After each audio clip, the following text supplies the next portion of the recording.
What's up, and welcome to the DualSense podcast for episode number 134. I'm one of your co-hosts, Jason. I'm joined, as always, by your other co-host, who is calling himself today someone Rails Ellie of last week's Joel Rails Ellie. We've cleared that up since then. We understand now that Joel does not rail Ellie, of course. He just jerks off alone and cries. Yeah, but you still believe that someone rails Ellie, which you're not entirely wrong, but it's not who you would expect. Yeah. So anyway, what's going on tonight? We ate at the Honky Bucket, and my stepdad knocked his utensils onto the ground immediately.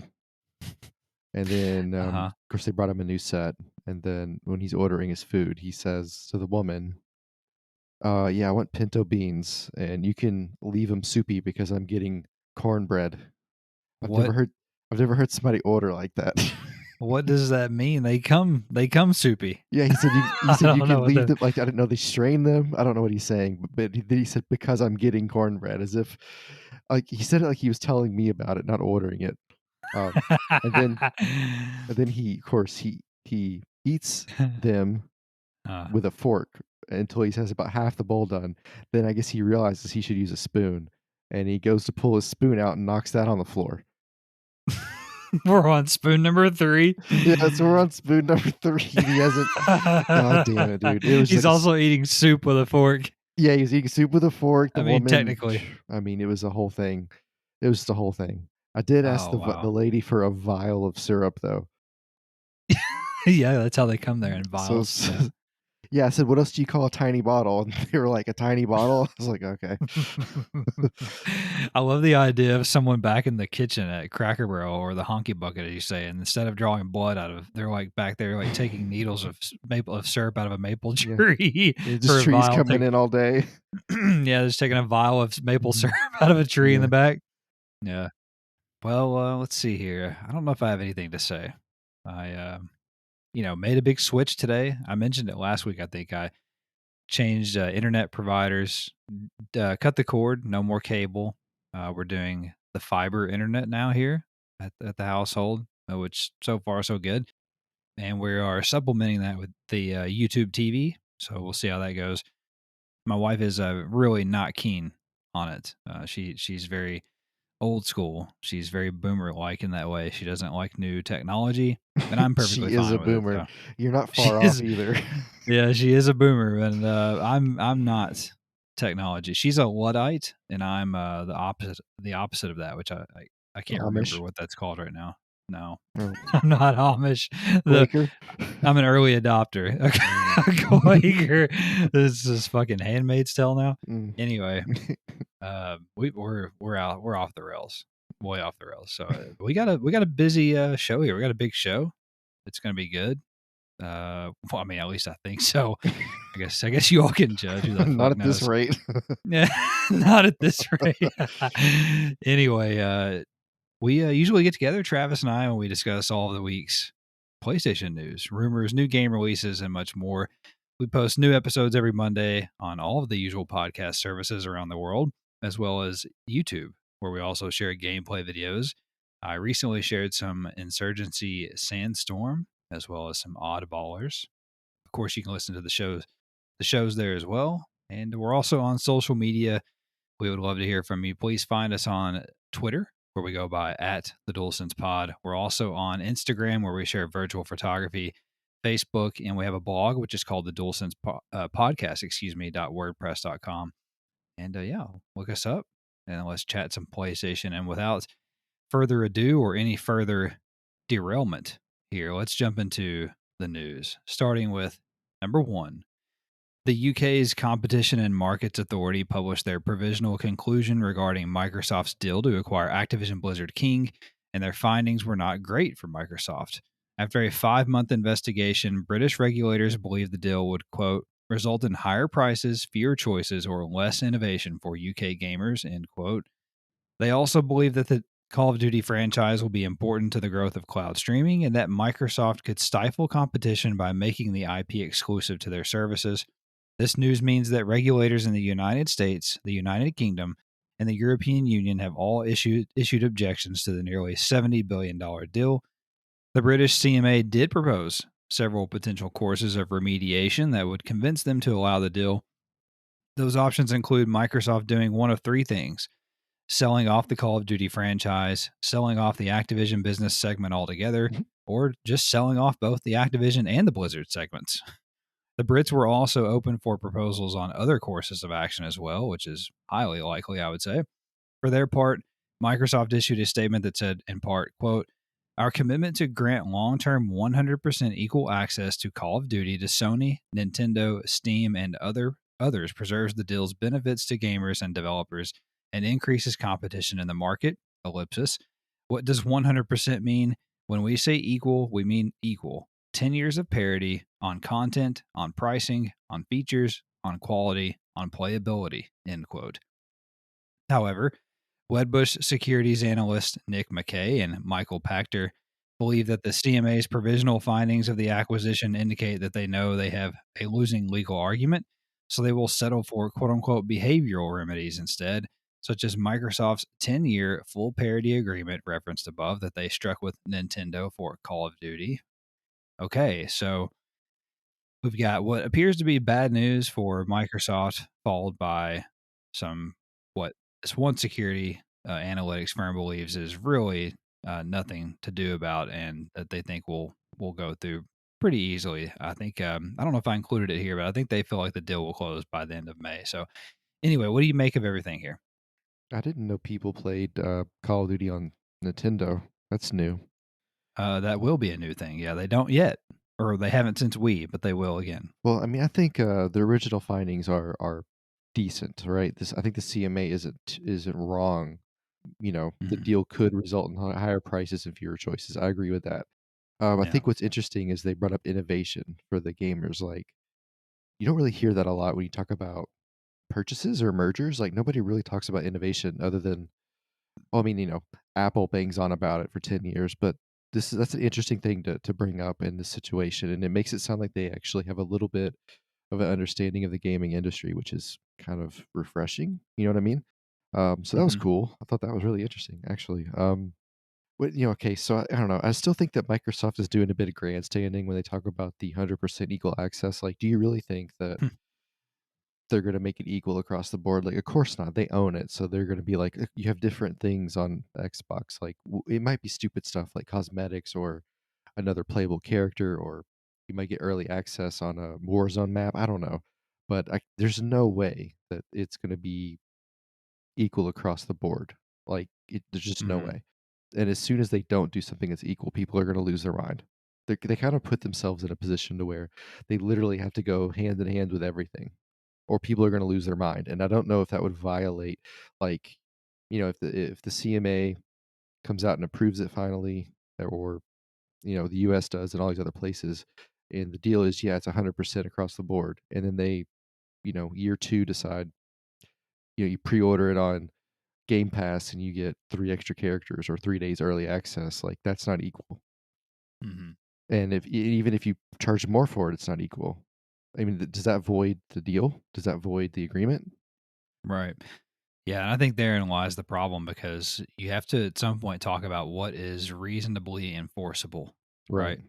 No, I mean, I don't know the answer to that, and that's a deeper question that at Yeah. what point are we there?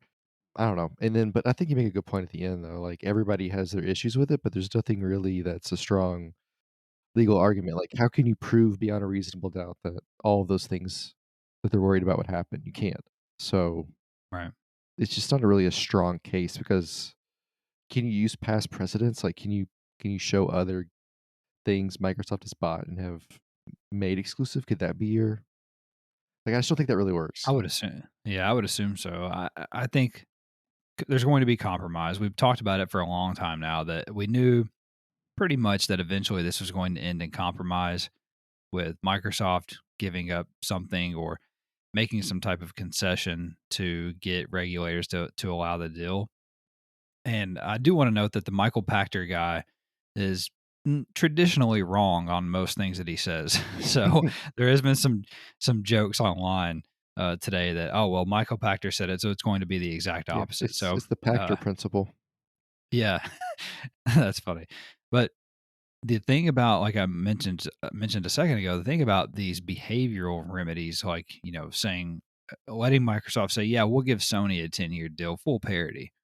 The problem with something like that is that, yeah, they might say all of that, and they certainly will give Call of Duty to PlayStation. But the problem becomes, and you're hitting on it, what is enforceable about that? So yes, what if on Game Pass, yeah, you get 10 extra skins and 10 extra gun blueprints or whatever exclusive to Xbox or whatever? Well, is that really anything that anybody, meaning a regulatory body, is going to go back on and say, well, you didn't keep your promise, you didn't keep full parity? How is that reasonably enforceable? And I think the answer to that is no. So I do agree with you that I think in whatever ways that they can, Microsoft, if this is the route that it goes, meaning that they have a 10-year deal with everyone, they'll figure out a way to make it feel like it's still exclusive, or at least something is exclusive. You know what I'm saying? Exactly what you're hitting on. The other part of that, like I've been saying on the show, is that after 10 years, I would expect the game to not be on PlayStation. I fully expect that. And I especially think that, given how everything is gone and all the animosity between all the parties, I think that they are at each other's throats over this in a way. And I don't think that they have any motivation to play nice with one another beyond this potential 10-year agreement, if this is the way it ends up. What about if, just because we like conspiracy so much, what about, Mm, yeah, we let all these other people have access, and I just because I could see this happening because it's just how people are. But how long does it take until people are like, the game's just better on Xbox, and we find out that they've mm, tuned the game in some way? right. I mean, I even if mean, it's a yeah. conspiracy, that's enough to like throw everything public Mhm. perception wise into the toilet. Like it's just, I don't know, man. It's just Yeah. Microsoft is so absolute in some of the things they say sometimes, and so is PlayStation. But like maybe we shouldn't do that. Yeah, it's almost like, okay, the Xbox version, why do the Xbox versions run at 4K and unlocked 60 frames, but on PS5 it dips down to 50 frames per second all the time, Yeah, for they'll be instance, like, well, we don't to your know. It's the point. PlayStation. It's like, is it though? Yeah, exactly. It's like, oh, it's the hardware. We can't fix it. Yeah. So you're right. There is some, what's the word? There is some uh game of what is it? Gamesmanship. There is some gamesmanship to this, no doubt, or potentially could be. So I don't know. It'll be interesting to see. On one hand, this looks bad, and then on the other hand, you have analysts saying, well, this means it's almost over. So, Mhm. because they're basically trying to force concessions. So I guess we'll see. Maybe we're almost to the end of it. Number two, following the release of Sony's latest batch of financial reports last week, which we discussed at length, website Insider Gaming has reported that Sony and PlayStation are expecting an absolutely massive fiscal year for the PlayStation 5. Sources tell the website that Sony's internal documents forecast selling 10.5 million PS5 units for the third quarter of the year, meaning October through December, with the company planning to move 4.8 million systems in the month of November alone. Part of the predicted boost in sales is due to the new PS5 model with a detachable disk drive that is releasing in September, and then also, of course, the release of Spider-Man 2 this fall. On the whole, Sony anticipates selling 30.5 million PS5s between April of this year and April of 2024, which would be just shy of the 32 million units sold since the PS5 hit the market in November of 2020. So they're anticipating selling almost the same amount in a year that they have sold the entire time on the market. What do you make of any of this? Big year for is what they're predicting. That's kind of surprising considering everybody is expecting a recession and Hmm. Apple and Microsoft are laying off people left and right, and all these Fortune 500 companies are firing people and cutting the fat. And here's PlayStation saying we're going to double our sales in the next 8 months on a Yeah. console. That's kind of surprising to me. The forecasting forecasting in this industry, really in any industry, is about as accurate as forecasting the weather. So I'm always real loosey goosey when I read the forecast. It's the best they can do with the information they have. And the problem with forecasting is you're projecting data based off of the concrete data you're basing it off of is living within completely different circumstances, and what you're projecting into the future is completely unknown circumstances. So, they're nice. They give you something to aim for, but it's hard to imagine they hit these numbers with what people think the economy is about to go through. So, I'll be Mm. interested to see if they truly hit these numbers. I mean, we already seen the expectation of sales for the PSVR2 has dropped, and that could be tied to the economic situation of the world. It's interesting they don't think the consoles will be as impacted. Yeah, maybe, perhaps. I just feel like entertainment, especially the big, like, sort of mainstream entertainment, is almost recession proof. Like, I feel like people would give up all kinds of other shit like fast food or whatever, eating out before they would playing PlayStation games. Right. At least I know I That's would. interesting. you know, at least I know I would. Like, if it came down to eating out, never again for a year or not being able to play PlayStation for a year, I would eat, cheese and That crackers. seems pretty easy. Man, yeah, so that's just me, but they're predicting an absolutely huge year because this would put the console over 50 million units sold by this time next year, basically. And that's pretty impressive for a system that's been supply constrained until just recently. Mhm. And they're obviously we've talked about a little bit about how there's a lot, or maybe not a lot, but there's at least some things that we don't know about, I believe, in terms of game releases.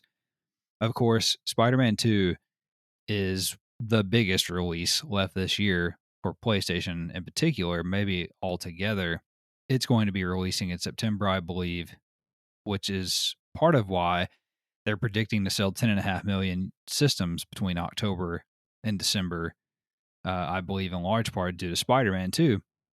And I think November is so big, almost half of that 10 million, because I think that's, Black Friday, and that's when people are buying for Christmas. And there's probably going to be a Spider-Man 2 PS5 bundle. I mean, you can pretty much book that. So I think they're expecting that holiday rush to be nuts. I mean, it's going to be a big year. There's no doubt about that. The disk drive, detachable disk drive PS5, I still don't really know how I feel about that. Like, I don't know why really that would drive sales. Like, it's just a PS5 with a detachable disk drive. You know what I'm Right. saying? Like, what is that? I mean, who cares about that? Like, so unless it has some more performance or something, but that's not been Mhm. what is understood to this point. That it'll be the It's just a same drive. type of.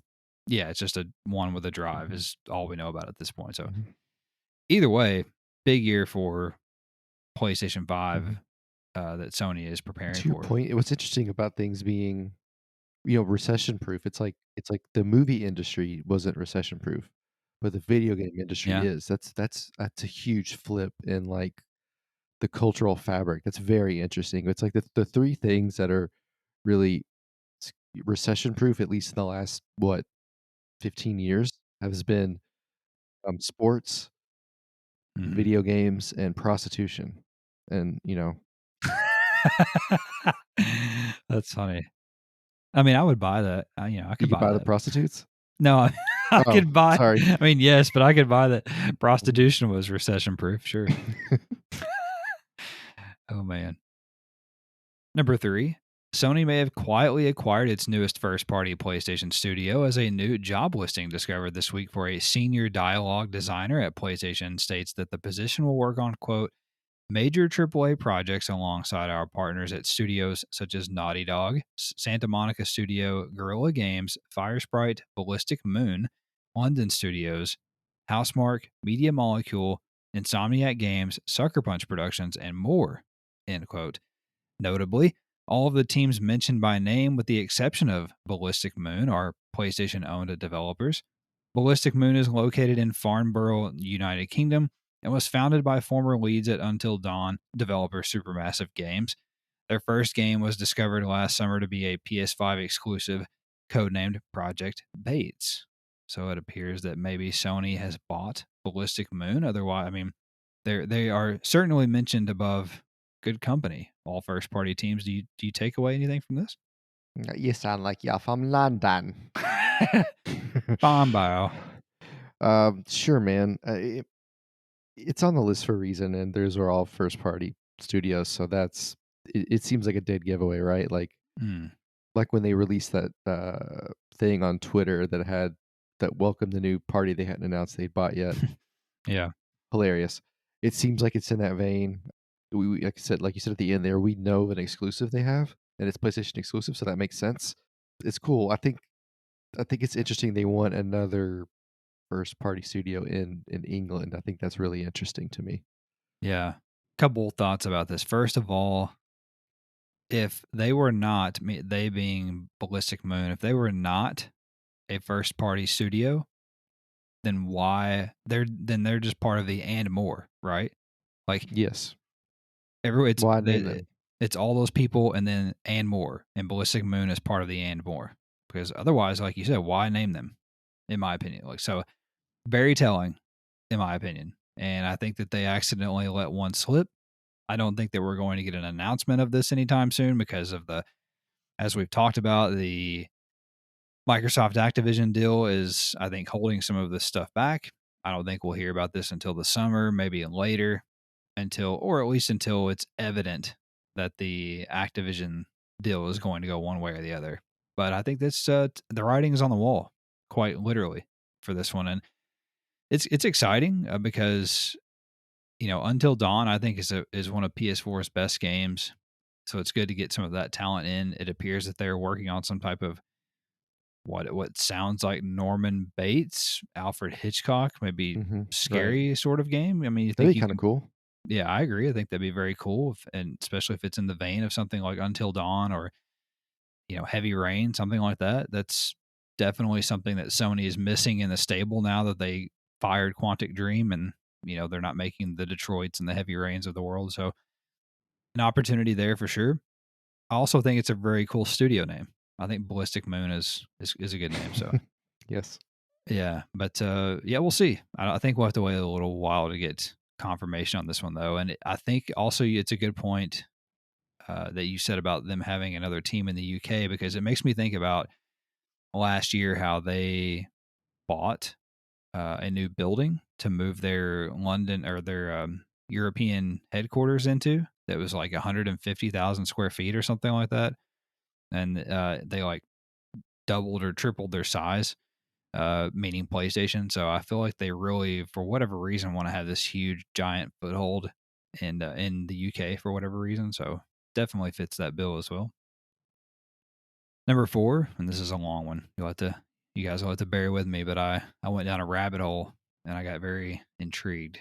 Number 4, flying way under the radar this week, but quite fascinating, at least to me, is news that Swedish gaming company Zordix has rebranded and relaunched itself as Maximum Entertainment. It announced this week. Along with it comes a series of moves to bring all of its publishing and development studios together under one umbrella. All of its teams are now united under one division called Modus Studios, while maintaining its publishing labels Merge Games, Modus Games, and Just For Games. Maximum Entertainment also revealed their content roadmap for future releases, which includes a free to play football sim called Maximum Football, a Mudfest style truck racing game, a zombie shooter, and a project with former U.S. Navy SEAL and author Brandon Tyler Webb.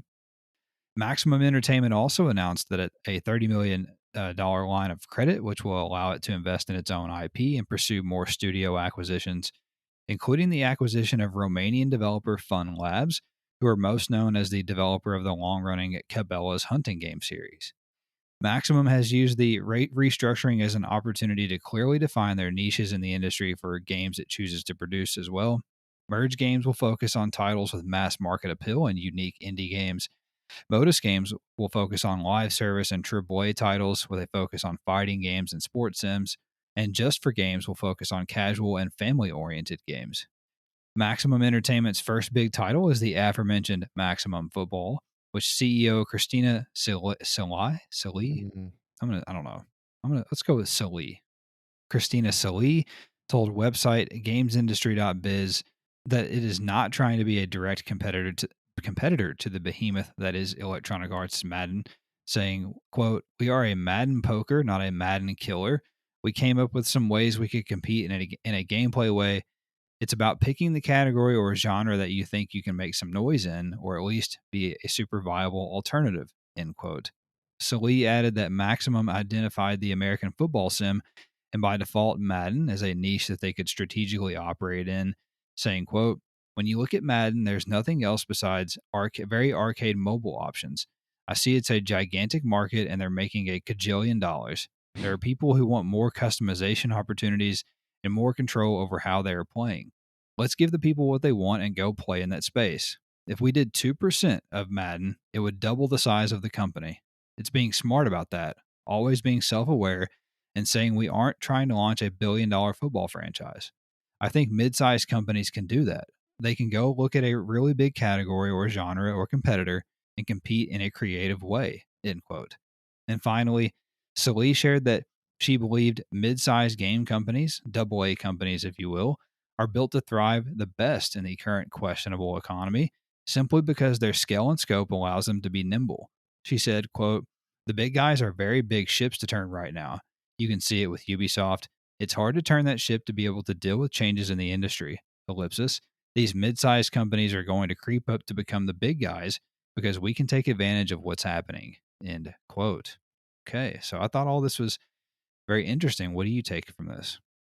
Great rebranding. That's fun, and I like that they're built in 3 different offshoots. So we got, casual sports sims and, you know, market appeal, I guess you'd say. So that's a smart move to me. Hmm. Bringing in Fun Labs is very interesting because I think more people know who Fun Labs are than they realize. They're known for the Sure. Cabela's, of course, but you've seen them on other games, and if you look at credits of games you played, they'll be in there a couple of them. I remember seeing them. I couldn't tell you what I played, but I remember seeing them on different stuff, so that's interesting. Yeah, they've been making games since 2000, basically. You know, we I mean, Maximum Football is free to play. We'll try it out and see. It's on Unreal Engine 5. That's fun. Hmm. Yeah, I mean, you could definitely tell from the trailer too that customization is kind of their selling point. So that'll be kind of fun to see what all it entails.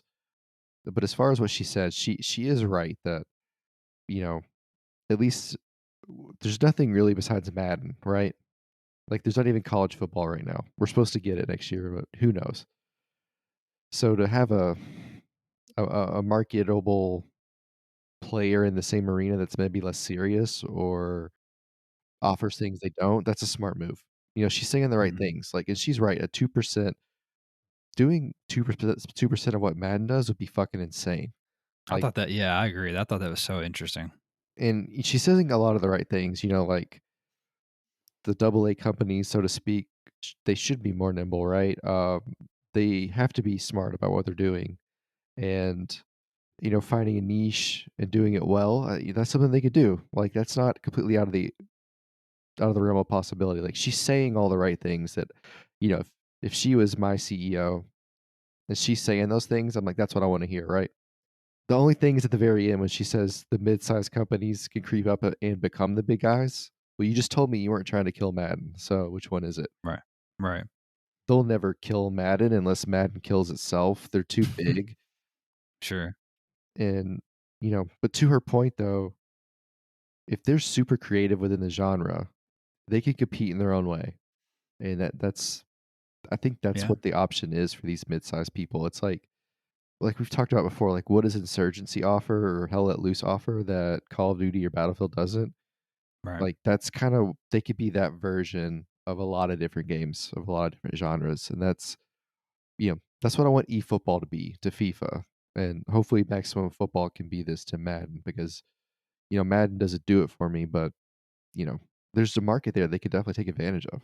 Yeah, I thought this was very insightful, very impressive, very informative. I think that they are doing all the right things for, especially not only for their company, but just in general to stand out. And I think you were making good points because how many times do we, even just me and you and people in general, but we talk about how like, we're tired of the same stuff over and over with sports games. We're tired of the same stuff over and over with, Call of Duty, whatever, like what you just said.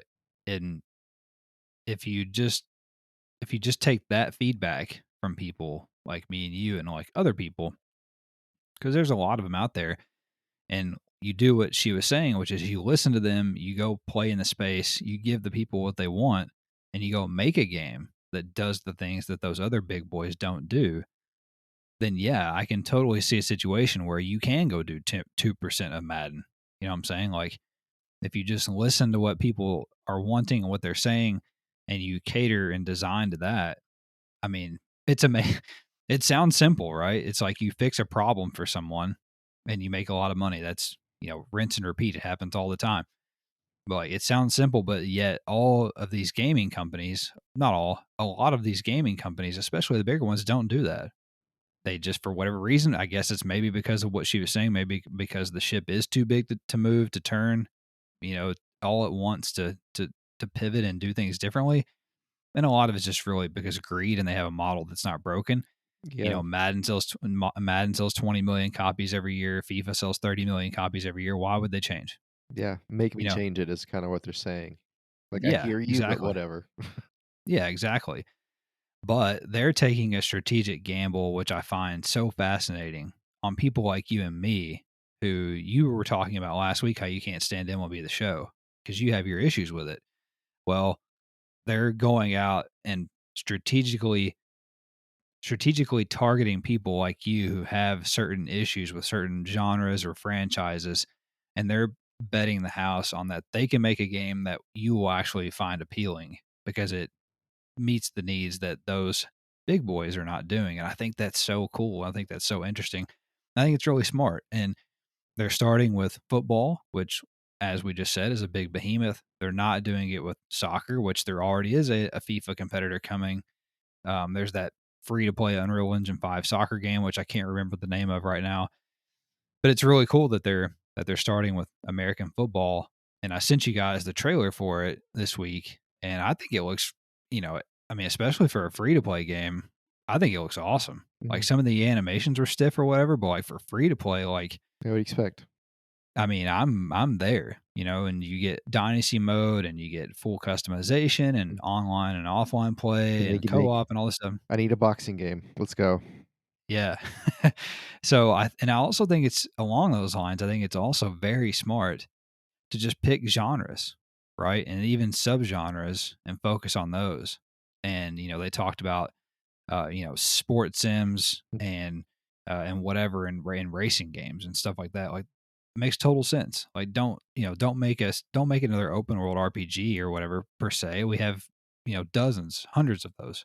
So thought it was very interesting, and I thought it was a really forward thinking way for this double A company to kind of approach the industry of like, hey, if we can just get 2% of Madden, if we can get 2% of Need for Speed, if we can get 2% of whatever the fuck, like, we're going to be doing really good. So I thought that was really fascinating. Number 5, Sony revealed the PlayStation Store's top downloaded games for the month of January this week. On PlayStation 5, number 1 was Grand Theft Auto 5, followed by Dead Space, Modern Warfare 2, NBA 2K23, FIFA 23, Madden 23, Forspoken, The Last of Us Part 1, Monster Hunter Rise, God of War Ragnarok, Need for Speed Unbound, Elden Ring, Ghost of Tsushima, Rainbow Six Siege, Miles Morales, Ratchet and Clank Rift Apart, One Piece Odyssey, Mortal Kombat 11, Among Us, and Gran Turismo 7.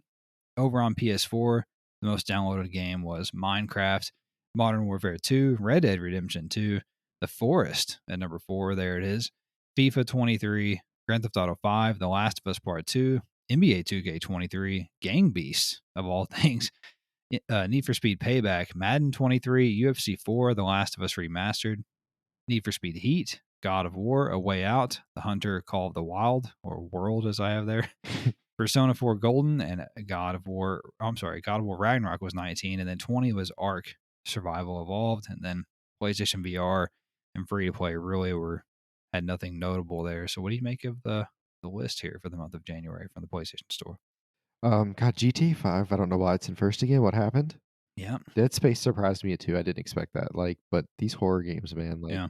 the horror game niche is really good, and maybe our friends at Maximum Entertainment can make a non-scary horror game for me. That's a pretty big niche they could probably tap into. Yeah. Yeah. Yeah. But I love that we go on a spree of 3 sports games. Forspoken at 7, I think is a good jump for them. You know, just based on what we expected and what we heard, et cetera, et cetera. 7th, I think's Mm-hmm. a positive for them. I would be happy with that if I'm them. And other than that, Rainbow Six being 15 years old and still in the top 20 gets me every time. I have no idea what One Piece Odyssey is. It's an anime game. Great, cool game, guys. I didn't know Among Us was on PS5. I missed that completely. Yeah. Must have Yeah. zoned that one out. And I don't Wow, care that's about sus. PlayStation 4. Okay, You don't care about PS4. It's dead no, to you, right? it's dead to me. Yeah, it's dead to me as well. It should be dead to all of you too, but it's not. Fuckers. Yeah, I mean, there's a way out. Just PlayStation 5s.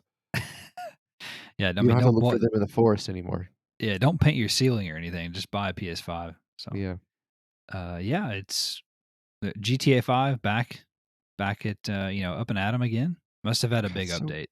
ridiculous. It is.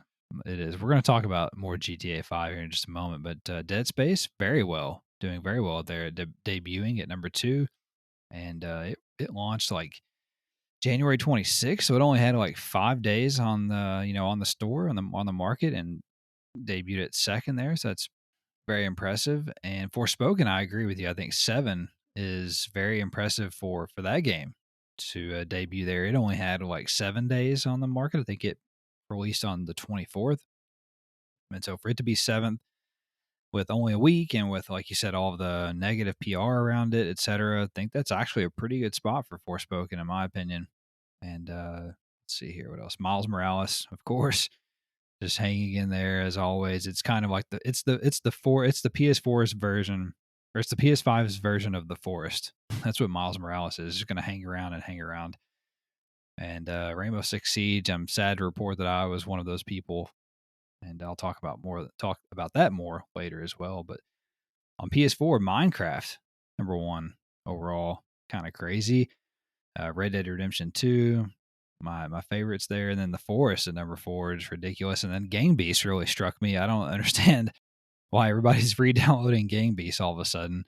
Although one of the guys from the website was streaming it on Twitch the other day, so I don't know if there's like something going on with that game or what. So, but that's cool though. That's a fun game. All right, Travis, we have number 6 here. A bunch of news nuggets. Feel free to jump in here. First nugget: Sony published the ultimate FAQ for PlayStation VR 2 this week as we inch closer to launch, which revealed that they have no plans to sell the headset's Sense controllers a la carte. In other words, if one breaks out of warranty, you're fucked. Other revelations from the FAQ are that more than 100 games are currently in development for the headset. The minimum physical space requirements to play in each mode were also revealed, and the fact that you can use PSVR 2 entirely without a TV after the initial setup, as well as play PS5 games flat on the headset in what they call theater mode. And I thought it was very staggering that there's over 100 games in development for the headset. I can't imagine that. That seems like a lot to me. And also, I think that's a big mistake, not allowing people to buy controllers on their own to replace broken ones, especially since you're talking about something where people might, throw something accidentally or drop something accidentally. I just think that's an L. That just seems like not a good idea. Yeah, I don't know. Also, the head of PlayStation Indies, Shuhei Yoshida, shared updates on a few indie titles over on the PlayStation blog this week. Vehicle roguelike game Pacific Drive shared its first look at gameplay. Action dating game Eternites also shared a new look at gameplay and announced that it would be launching this summer.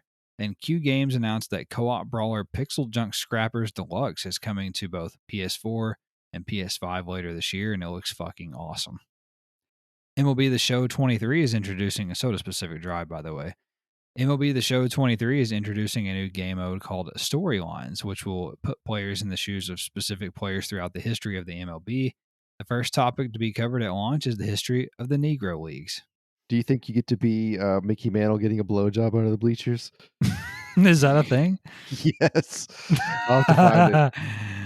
There Wow, yeah, I wanna hear that story. he got elected into, like, the Yankee the outfield, the Ring of Honor, and Uh-huh. they would send out a questionnaire for you to fill out, and they would, like, basically publish it, and they'd read it out loud over the PA, and they asked Mickey Mantle what was his most memorable moment in Yankee Stadium, and he said getting blown by a girl under the right field bleachers. That's No. hilarious. That's so epic.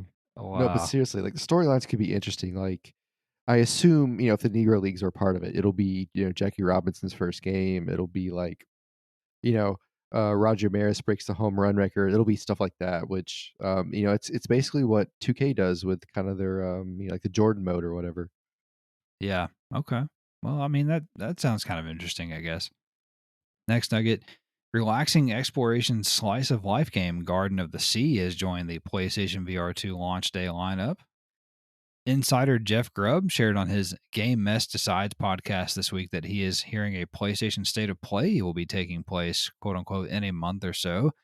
But he cautioned people to temper expectations as he said, quote, apparently it's going to be a pretty lackluster, pretty low-key state of play, end quote. Grubb also believes that PlayStation will host a much larger showcase style event before the Mhm. summer. So Yeah. we're going to get a small state of play and then a proper showcase sometime before the summer.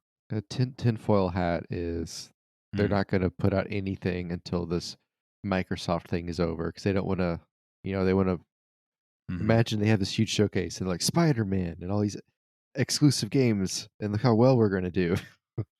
Yeah.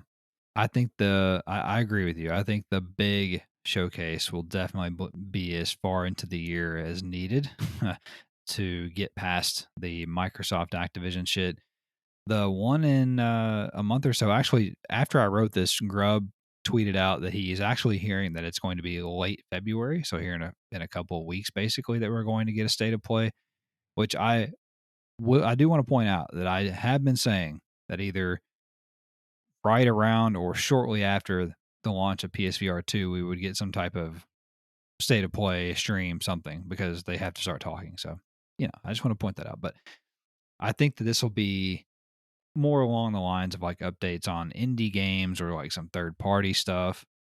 Don't expect anything from any of the first party studios there outside of maybe stuff that's already been announced. Like we might see MLB The Show there, like that might be the big headlining game is an MLB The Show gameplay trailer or something in the state of play. So I Yeah. could see that, but the rest of it will be smaller stuff. But honestly, I don't mind that because I usually find one or two things from the smaller state of plays that I like, and people shit on them, but whatever. Website Insider Gaming reported that Ubisoft is already making plans for a sequel to its virtual reality Assassin's Creed title, codenamed Nexus, which is scheduled to release this September, according to their sources. So they must be pretty confident in that VR game coming out this year. Also, I had no idea that Assassin's Creed VR game was coming out this year. So Sounds cool uh, though. it does sound cool. I'm actually pretty excited about that. Yeah, Hopefully you're it's gonna on. jump on the floor trying to dive into some hay. I am. I don't put any blades in my hand because whoever's nearby might end up in a bloody pool of Blood. nothing. Oh, Bloody pool of blood. Yes. also, also, you don't want you to cut your controller because you can't buy a new one. Yeah. No shit. God, that's such a fucking bad idea. Whatever. In other Assassin's Creed news, Travis, Eurogamer reported that Assassin's Creed Origins and Black Flag creative director Jean Guston has left Ubisoft Montreal after 17 years with the company. And he arguably presided over the two best Assassin's Creed games and perhaps the two most popular. So that doesn't bode well for them. Also, website Video Games Chronicle reported that Hogwarts Legacy broke the Twitch record for most concurrent viewers for a single player game with 1.3 million people watching on the launch day of the game's deluxe edition. It's Hog also farts. since hog farts, yeah. It's also since gone on to break the Steam concurrent player count for a single player game, I believe. Also, BioShock creator Ken Levine's next game, Judas, is scheduled to release by March 31st of 2025, according to Take-Two financial reports. We already know that story. Yeah, we do, don't we? Speaking of Take-Two, they also announced the that Grand Theft Auto 5, I'm sorry, I can't talk today, has crossed 200 million copies sold. Red Dead Redemption 2 has crossed 50 million copies sold, and yet they are planning to lay off employees as part of a $50 million quote unquote cost reduction program. Okay. Yeah, That they're doesn't about to really drop. check out. They're about to drop GTA 6 in the next 24 months. Yeah, you guys need to go ahead and lay some people off. Yeah. Yeah, that doesn't check out at all. That seems like that's horseshit. You just And can never also, make enough money. That's what it means. yeah, pretty much. Also, 50 million copies, Red Dead Redemption 2. Don't give two fucks about that game. Can't give us a current gen upgrade. No Red Dead Online updates. Awesome. Love it. Next nugget, 9 minutes of gameplay from Star Wars Jedi Survivor released this week if you're interested. I am not. There's also 36 minutes of Tekken 8 gameplay out in the wild if that tickles your fancy instead. Publisher Bandai Namco also revealed that Nina Williams will be on the character roster. Who the fuck And is she that? looked, I don't know, but she looked very smart. Oh, yeah. Yeah. Not to be outdone, Capcom released 12 minutes of Resident Evil 4 remake gameplay this week as part of Game Informer's cover story coverage. That's the most muted fart noise of all three of those, though, in my opinion. Oh, I mean, that's because I'd actually might, like, out of all of them, that's the one I would play. Sure, sure. Also, episode 4 of HBO's The Last of Us continued its upward trajectory with a 17% increase of viewership from week 3, which drew in 7.5 million viewers on Sunday night alone. Incredible. My parents are watching that now. Oh shit. That means you're next. No, they were telling me the dad jokes from the show. They're So, not bad. yeah. Mm-hmm. They were surprised when I told them about Ellie getting railed. Can't believe you spoiled the show for him. Uh-huh. I said, "Do you like the monsters?" She said, "They're weird." Hmm. Also, Assassin's Creed Valhalla won the first ever video game soundtrack Grammy for its Dawn of Ragnarok expansion. Fuck. And a new demo for action RPG Wo Long Fallen Dynasty will be coming to PlayStation Store on February 24th. Wait a second. I thought the game released that day. I don't know. Anyway, we also learned this week that the game will run at 4K 60 frames per second on PS5 and 4K 30 on PS4 Pro and 1080p 30 frames per second on PS4. Also, the physical version on PS4 can be upgraded to the digital version on PS5 for free, but none of the other ones. No other upgrade path, it sounds like. Also, leaked gameplay footage from an alpha build of BioWare's upcoming RPG Dragon Age Dreadwolf revealed that the game is going with God of War style combat for this go around. People are split on that, very divided. Developer Moon Studios has hired someone for a level designer position whose only previous experience was designing a 3D platformer called Trips Voyage in PS4's Dreams creation game. I love It's this. unbelievable. Yeah, good for him. Finally, something worthwhile comes out of Dreams. Somebody got a fucking job. Sony sold more PS5s in Japan for the week ending February 5th that it has had in the entire time the console has been on the market, and a surefire sign that both stock has improved and interest is sky high, just like me. Mm. Also, Remedy Entertainment revealed that that's a joke, by the way. Remedy Entertainment revealed that Alan Wake 2 is now playable start to finish, and they will soon be moving to polishing and bug squashing. Website Games Industry reported that former Mediatonic, the guys behind Fall Guys, and Flavorworks devs Anna Hollenrake and Pavle Mihailovich have founded a new game studio called Electric Saint. Mm-hmm. British CMA surveys, that's the British Country Music Association. No, it's the Competition and Markets Authority. They surveyed UK gamers and found that 88% of PlayStation owners buy the system due to the availability of one or more particular games. And of that 88%, a staggering 73% said that game is Call of Duty. The survey also found that 69% of respondents chose the system because of exclusive titles like God of War Ragnarok and Horizon Forbidden West, while 45% of people bought a PlayStation for Grand Theft Auto 5. Jesus.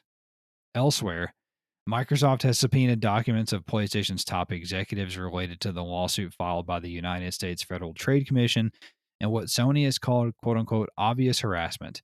The requested files, Travis, included performance reviews of some of the upper echelon at Sony. Why would they need those? Exactly. I'm with Sony on this one. Next nugget. PUBG developer and publisher Krafton announced the opening of their first Canadian studio in Montreal. It is led by Patrick Methay and Patrick Meth and a number of other former Ubisoft staffers who are working on a game adaptation of the popular South Korean fantasy novel series, The Bird That Drinks Tears. The team currently sits at 12 people, but plans to grow to 150 over the next 3 years. That's quick, because usually think about it though, if they keep sexually harassing people, it's at least 9 months to have the kids, and then you have 2 years to be able to, to code games. I don't know if they have time for that. Jesus Christ. Why are they sexually harassing people? Isn't that what Ubisoft did when they lost their jobs?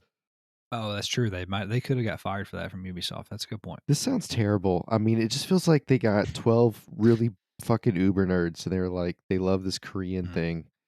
That's just what this feels like to me. This feels very niche. Also, Chinese company NetEase has launched a global remote studio called Spliced, and they are working on a AAA online game based on an original IP. Oh yeah, wonderful. Yeah, they were testing out this cloud data system. They flew a big balloon over our country. So oh yeah, I heard about this. I think it was NetEase. Just it's like that way. It's free Wi-Fi. Yeah, I can't believe Tencent and NetEase each launched a balloon over North America. Crazy. Mm-hmm. Also, EA revealed that their EA Originals publishing label is moving away from niche games and will now publish AAA games from large teams. So is it really? I mean, what the fuck? It's like the entire spirit of the publishing label gone. Like, I don't fucking get it. Just end it. Also, Sony has closed down their regional offices in Istanbul, Turkey, due to a quote unquote challenging business environment, but added that its PlayStation operations in Turkey will not be affected. I don't know how that's the case, but okay. What do you mean? Is this after the earthquake, or is this from something else? I think they were already doing this before the earthquake, is the way I took it. Website Push Square reported that violent football game Blood Bowl 3 is launching February 23rd for PS4 and PS5. Amazon's God of War television series will keep all of the values of the game, but also be satisfying for people who have never played the game, according to Sony Pictures president Catherine Pope. The Pope says that it has to be true. PSVR 2's Horizon Call of the Mountain has gone gold just a mere 2 weeks before the headset's launch. That seems very close, danger close, but it's there. EA Motive has officially begun full production on their Iron Man game, if anyone cares, which I know a lot of people do.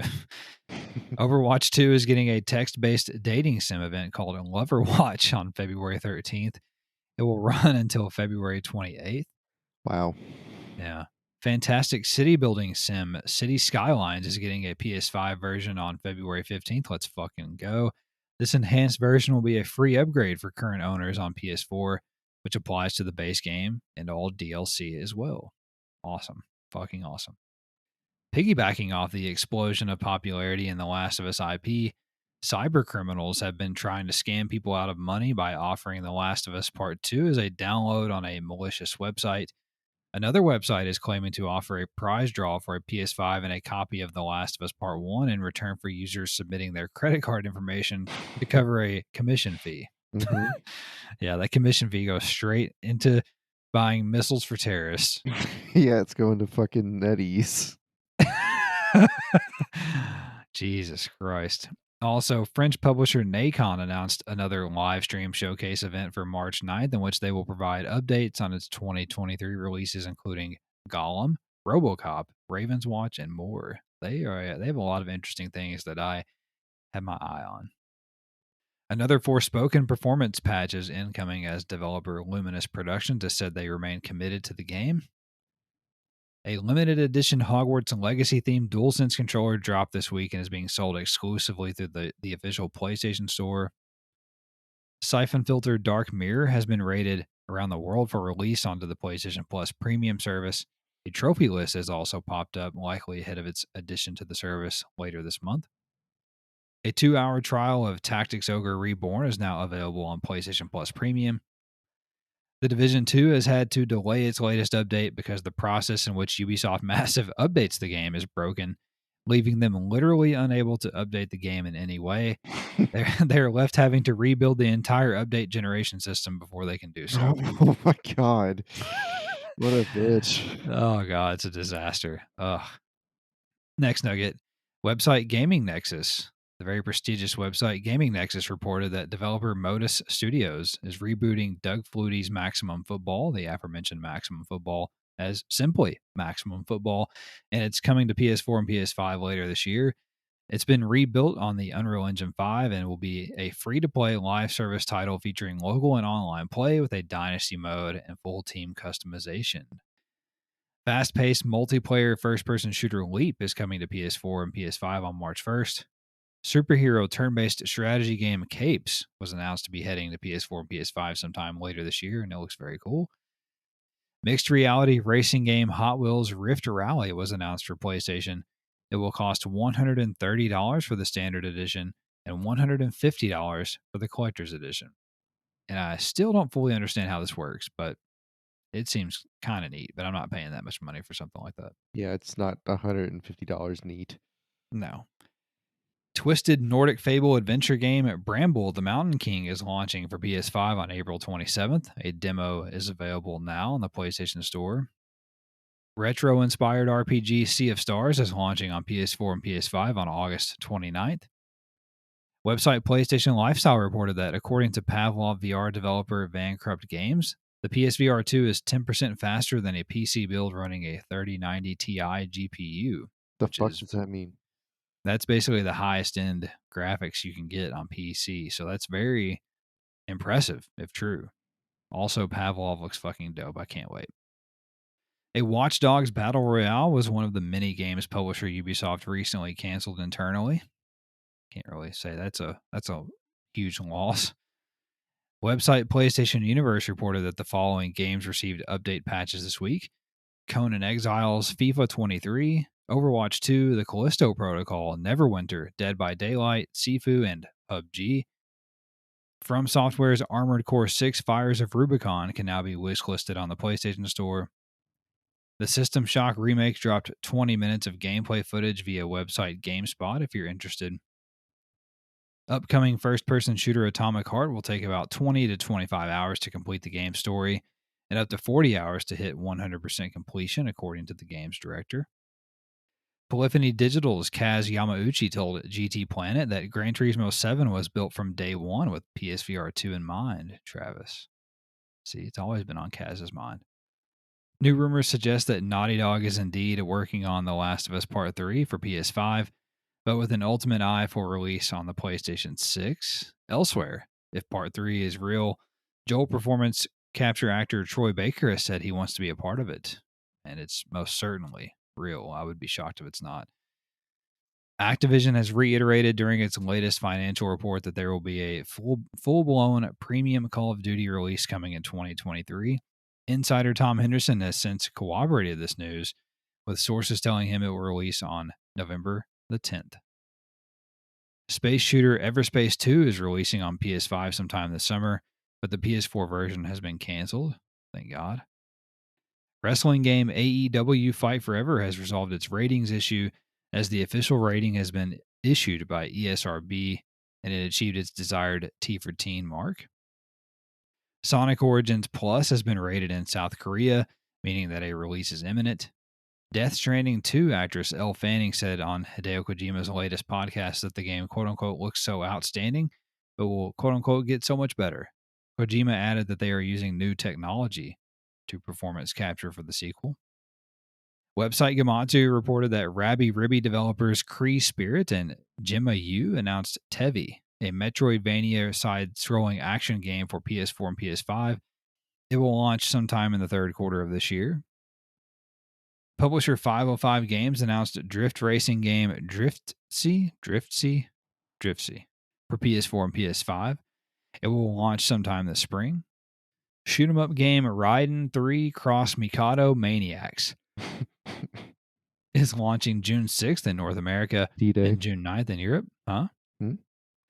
Adventure game No Longer Home was announced to be coming to PS4 and PS5 on March 3rd.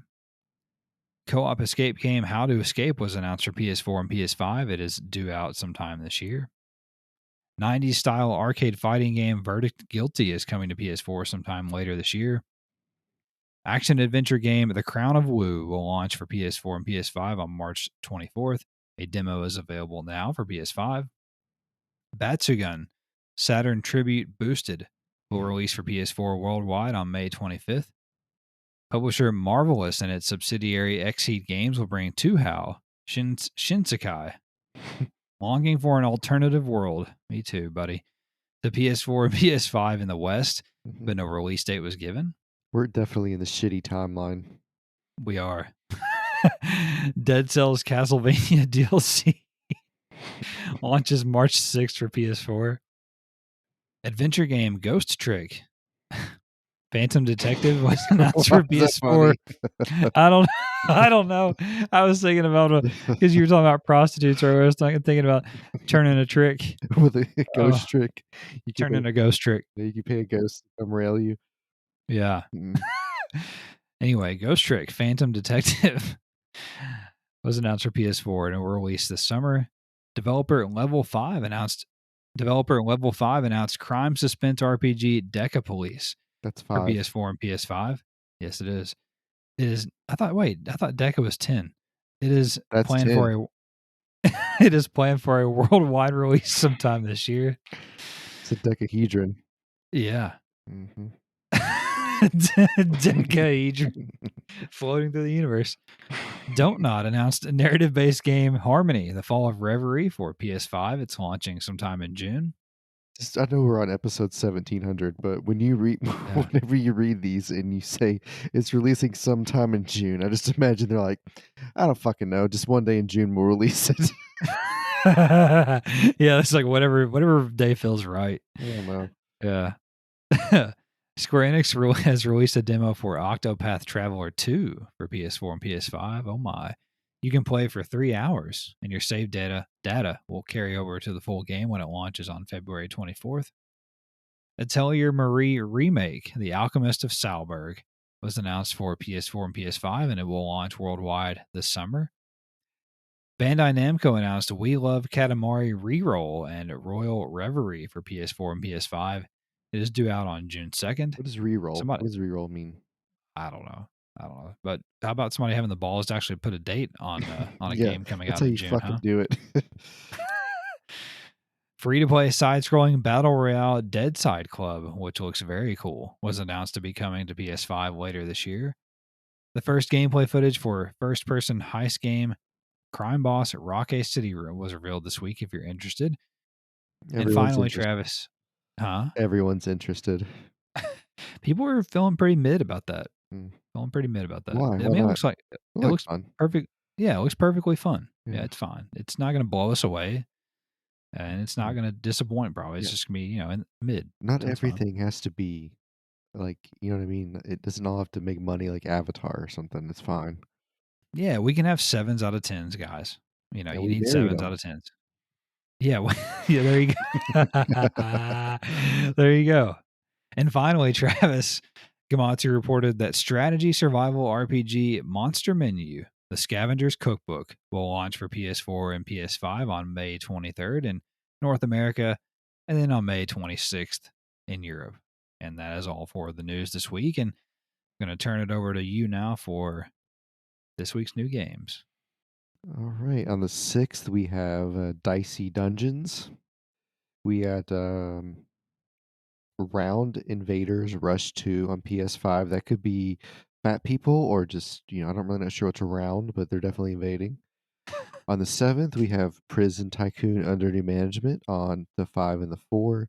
That's also, I think that's Harry Potter. I think it's the same game.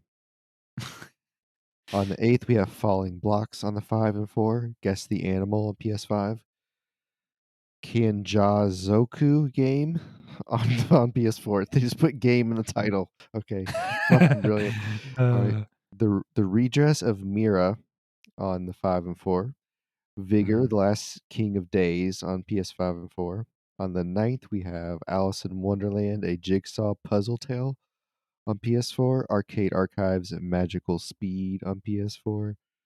Dungeon Village 2 on PS4, Forest Camp Story on PS4, Make the Burger, PS5 and PS4. I don't like the title. It feels very Karen-y. Uh-huh.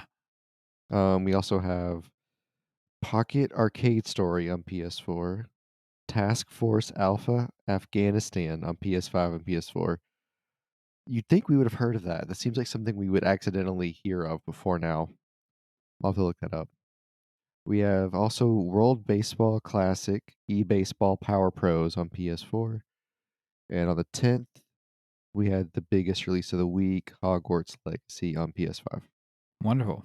I like how nothing else came out the same day Hogwarts did. Mm-hmm. Hog farts.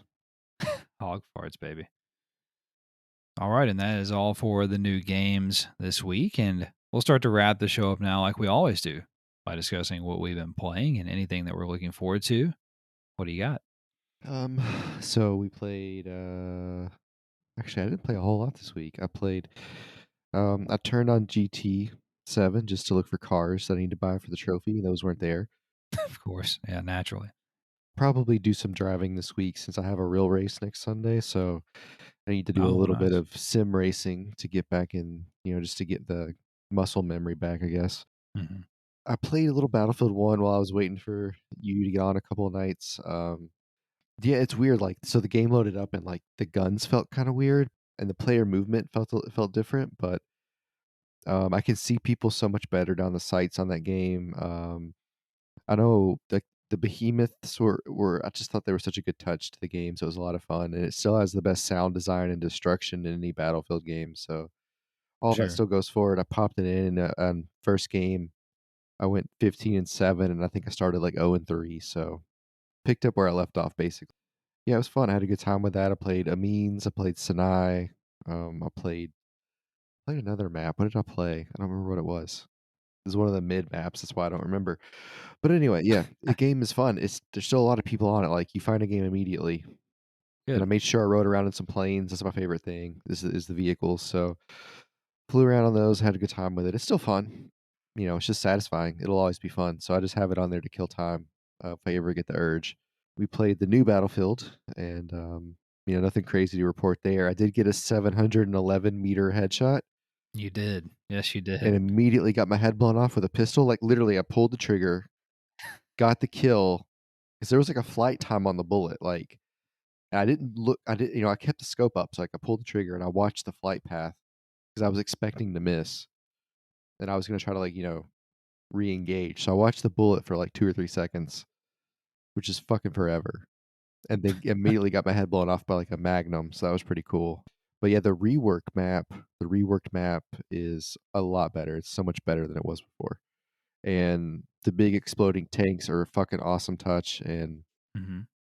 I love that like if somebody soul flames a vehicle, you can just shoot it. You can lock on, even if it's like through a building, you can lock on to it. So, you know, I think we had better luck since the update. It seems like we've had better luck knocking out vehicles I just agree. as a team. So I'm glad they tweaked that. But yeah, I think that's all I played this week. I did not venture into anything else. I ventured into quite a bit, as you can see here. We, like you said, we played Battlefield 2042, fresh update. Love it. Nothing to really complain about there. I am getting very excited for the new season here in a few weeks. I think we've got like a month, right at a month before we get the new season. I've been seeing some of the leaks that are coming out. The new specialist is already leaked, and we're getting a new assault rifle and a new submachine gun. So that's very exciting. So looking forward to that. And then I did do my like annual or like semi-annual check-in on Rainbow Six Siege.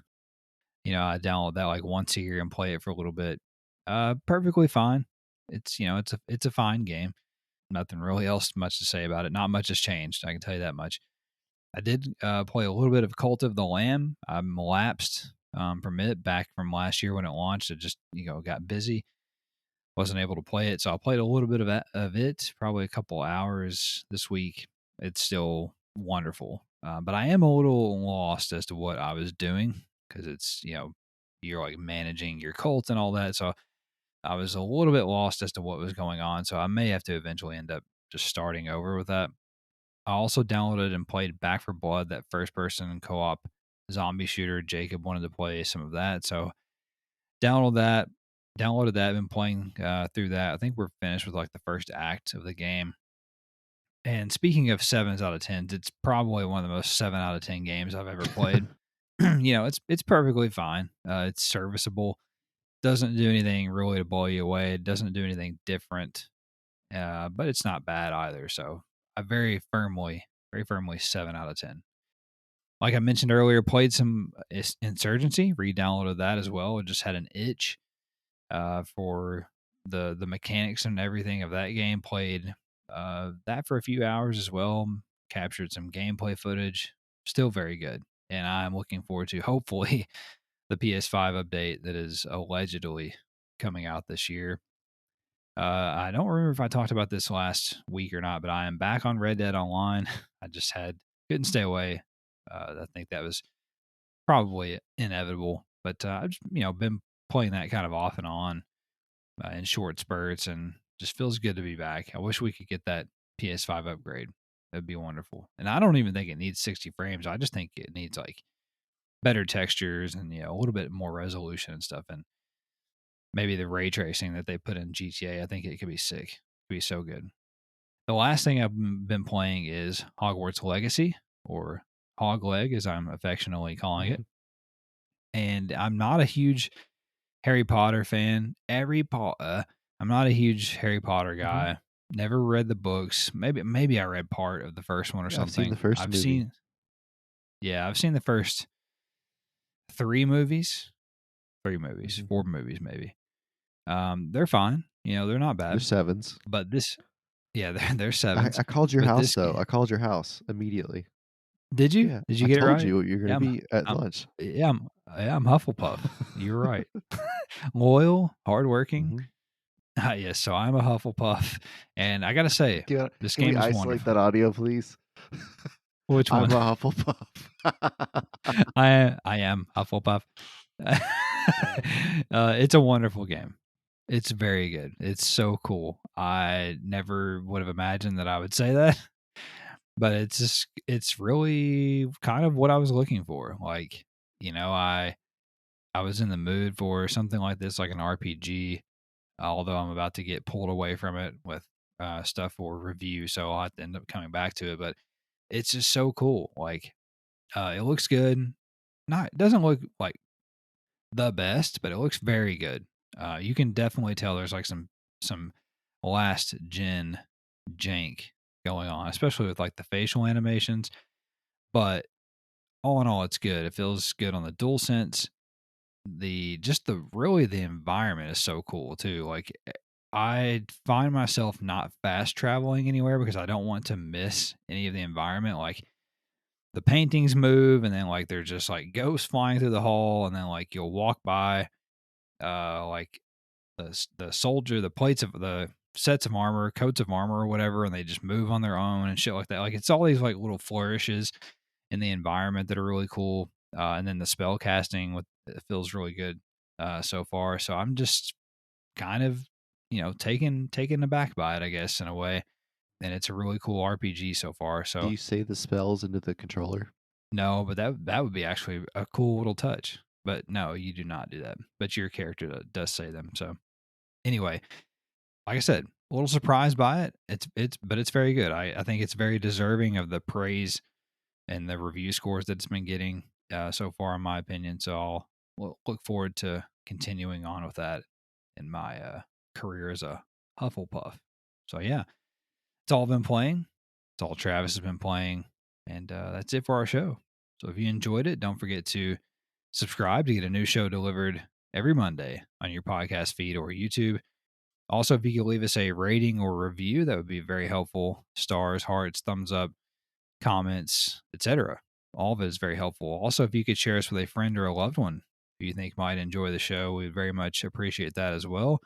And last but not least, certainly, please find us on social media. We would love to hear from you. Love to chat PlayStation. You can find us on Twitter at the DualSense Pod. We're also on Instagram and Facebook. Our blog is the DualSense Podcast.wordpress.com. You can get the shows there each week as well. The show notes, our bios, our photos, all that good stuff. So hit us up. Let's chat PlayStation. We'll get out of here now. You guys take care. Have a great week. And we'll talk at you next time. Bye-bye.